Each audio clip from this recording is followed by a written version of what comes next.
ส่วน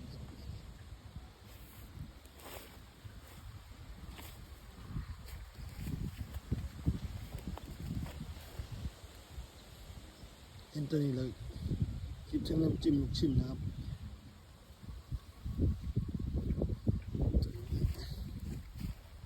ตัวนี้ด้วยนะ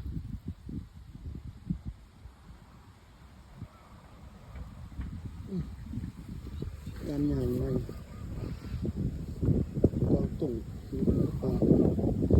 ก็ใส่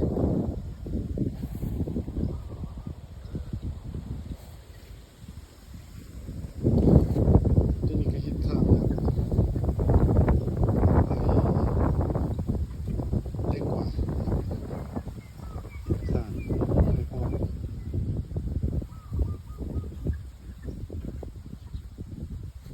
ตัวนี้เล่าใหม่เนาะ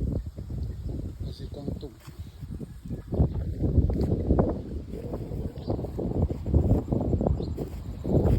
แอบ